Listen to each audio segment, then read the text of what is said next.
Howdy folks, today we're looking at the Letshuoer D13. I got this set like about a year ago and shoved it in a box because I didn't really like it, and I tried to retune it like a little bit, but just never really got anywhere with it, so it's been sitting there.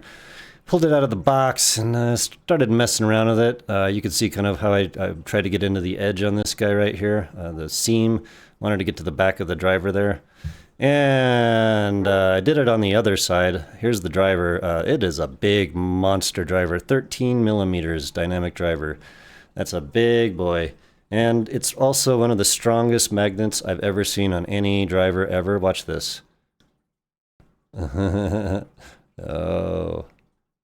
whoa. Boom. And yeah, they'll pick up each other. It's totally crazy how strong these magnets are. Absolutely insane. Never seen anything like it. So, speaking of this, right, I popped the shell open on these guys on the other one, and turns out you don't have to do that because I ended up with this, right? So here's the little cover plate, and you end up with what appears to be an acoustic chamber that Letshuoer put on the back of the dynamic driver.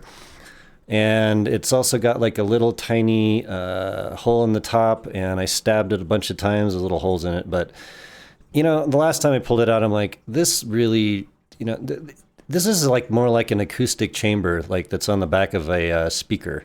You know, speakers have they're inside an enclosure. The enclosure provides a spring air mass behind the driver, which loads it, and the back wave of the driver, I guess, bounces off the back wall of the enclosure and does stuff.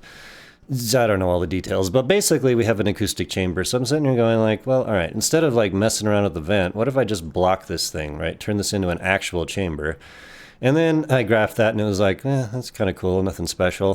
And then I went over and I was like, well, we have some vents here. So I blocked the vents off. So basically just sealed the driver into this entire enclosure and graphed that. And it was like, okay, cool. And then I had to do something else with the bores, which I'm not going to show you on camera because there's something special in them. But those are unscrewable. You can just screw them in and out of these. I think Letshuoer gave you maybe 2 of them. I can't remember right now. It's been a year. But you could unscrew those and then you can do stuff to the bores. So I did that and graphed it to the point where I got to this.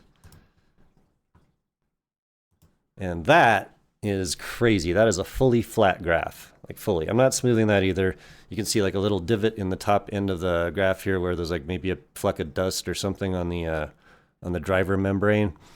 But anyways, that is a flat graph. So, you know, you could do stuff like you could throw an EQ on this, and since it's a known quantity, and as far as the graph goes, you just, whatever you put into the EQ, you're going to get out of the IEM. The drivers themselves are just bonkers. So like just before I get off the graph, that's it, man. This goes, it's flat to, let's just say arguably like, I don't know, maybe 7 to 8K, something like that. Forget the 8K. By the way, I am aligning for 8K, the couplers back together.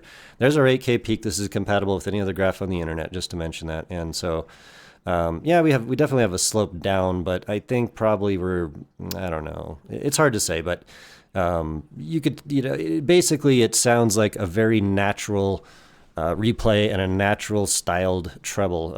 It rolls off in a very natural speaker-like way.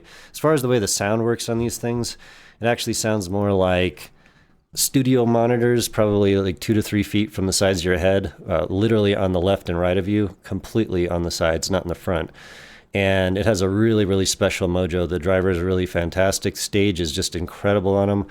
The flat graph is amazing, and I don't think I'm going to change it. I think I'm going to leave these the way they are. It's a completely special and unique thing, and I wanted to bring it up because as far as the mod goes, it's probably a 2-second mod for people. They can just, you don't have to pull this apart. You just tape that, put something in the bore.